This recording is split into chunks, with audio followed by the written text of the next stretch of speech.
Kota Mataram. Pak Wen. Siap. Bismillahirrahmanirrahim. Assalamualaikum warahmatullahi wabarakatuh. Pak Asisten, Pak Kalak BPBD, Bapak-Bapak sekalian dari Kabupaten Kota se-Provinsi Nusa Tenggara Barat. Saya kali ini didampingi oleh Kalak BPBD Kota Mataram, Kadis Kominfo Kota Mataram, dan Kepala Dinas Kesehatan Kota Mataram. Pak Asisten, saya akan melaporkan kepada Bapak Gubernur melalui Pak Asisten untuk nantinya berikutnya disampaikan kepada Bapak Sekda untuk kemudian nyampe kepada Bapak Gubernur Provinsi Nusa Tenggara Barat. Kami atas arahan Bapak Wali Kota Mataram, tadi pagi Satgas COVID-19 sudah melakukan rapat koordinasi, tentu dengan memperhatikan social distancing sesuai dengan apa yang menjadi arahan dari pemerintah pusat. Alhamdulillah relokasi anggaran di APBD Kota Mataram tahun 2020 ini sudah kami sasar dan kami menyiapkan sesuai dengan arahan Bapak Wali Kota lebih kurang 45 miliar untuk membackup keseluruhan kerja dari gugus tugas COVID-19 ini. Kami memilah pekerjaan ini menjadi 3 guidance besar. Yang pertama adalah ikhtiar pencegahan, lalu kemudian yang kedua adalah ikhtiar penanganan, baru kemudian yang ketiga adalah pasca penanganan. Dalam konteks untuk pencegahan ini, kami sudah memastikan bahwa seluruh baliho di Kota Mataram dan media audio ofisial semuanya menyampaikan saat ini adalah pesan-pesan upaya kita untuk pencegahan menyebarnya virus COVID-19 ini. Demikian juga di seluruh masjid dan musala diumumkan, dan pada posisi sekarang ini selain kami melakukan cara-cara untuk bisa memberikan pemahaman kepada masyarakat, juga kita siapkan 150 tempat cuci tangan di seluruh space publik, dan bahkan tadi pagi kami ambil kebijakan dana kelurahan kita geser untuk kemudian dana kelurahan itu dipakai untuk menyiapkan alat cuci tangan, sabun, kemudian penyemprotan disinfektan, dan sebagainya yang berkaitan dengan ikhtiar pencegahan COVID-19 ini di lapangan.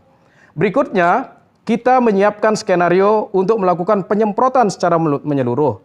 Sudah lebih dari 600 titik yang kita lakukan penyemprotan di Kota Mataram, dan kami menyepakati untuk melakukan penyemprotan ulang 1 kali seminggu terhadap seluruh objek dengan prioritas kepada objek-objek vital yang memungkinkan masyarakat kita untuk terjadi interaksi di sana. Meskipun kampanye untuk melakukan social distancing kami lakukan secara masif pada seluruh elemen dan komponen yang ada.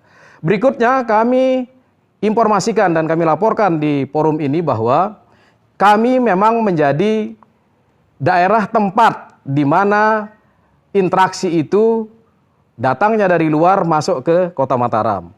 Mohon izin Pak Asisten, saya laporkan jamaah tablik yang akan diterima oleh kawan-kawan di kabupaten kota kemarin juga kami tangani beliau-beliau itu di asrama haji dan juga di Masjid Raya At-Taqwa Mataram. Artinya Pak Asisten, kita butuh satu kebijakan yang diambil oleh pemerintah provinsi untuk bisa memastikan, kalau memang kita memastikan bahwa ruang isolasi yang kita akan pakai itu adalah asrama haji, mari segera kita menyiapkan itu semua. Supaya karena di situ kondisinya relatif lebih tertutup, pengawasan kita juga akan lebih baik. Tapi kewenangan itu adanya di pemerintah Provinsi Nusa Tenggara Barat, dan mohon kiranya tim COVID-19 Provinsi Nusa Tenggara Barat dapat melakukan upaya untuk memastikan ini semua. Berbagai langkah ini adalah bagian dari ikhtiar pencegahan yang kami lakukan di Kota Mataram. Berikutnya yang kedua adalah penanganan kasus. Kami informasikan bahwa sampai dengan siang ini sudah ada 230 yang kita lakukan screening, di mana pasien dalam pengawasan itu sejumlah 8 dan orang dalam pengawasan sejumlah 93. Pemantauan ya, orang dalam pemantauan itu 93. Nah, kemarin kita mengambil kebijakan Pak Asisten bahwa yang berada pada posisi akan punya peluang menjadi PDP itu langsung oleh Ibu Kepala Dinas Kesehatan dari jamaah tablik yang baru pulang dari Goa untuk diisolasi di Bapelkes, tepatnya di Selagala sana. Tapi tentu ini kan pilihan sementara Pak Asisten. Kita harus melakukan yang lebih terstruktur dan berkepastian. dengan segala kelengkapan yang terpenuhi secara keseluruhan di sana. Manakala sudah dilakukan isolasi dan dinyatakan bebas, maka teman-teman kabupaten kota yang lain akan bisa menerima itu tanpa ada kekhawatiran kepada warga masyarakat kita yang keluarganya kebetulan berada pada posisi kita isolasi tersebut. Berikutnya, untuk penanganan, Pak Sekda, Pak Asisten 2, kami menyiapkan Rumah Sakit Umum Daerah Kota Mataram. Saat ini yang kita siapkan adalah ruang gawat darurat yang punya kapasitas sekitar 10 tempat tidur. Kami sedang membangun skenario dan ini sudah disetujui oleh Bapak Wali Kota Mataram untuk kami menyiapkan Geraha Mataram dengan ruangan sejumlah 45. Kalau masing-masing kamar kita siapkan 2 tempat tidur, maka kita bisa memiliki ruang untuk penanganan pasien sekitar 90 tempat tidur. Artinya ini juga butuh dukungan Provinsi Nusa Tenggara Barat. Apa bentuk dukungannya? Pastikan bahwa perlakuan yang dilakukan oleh personil kesehatan kami di Rumah Sakit Umum Daerah Kota Mataram sama dengan perlakuan yang diberikan kepada Rumah Sakit Umum Provinsi Nusa Tenggara Barat.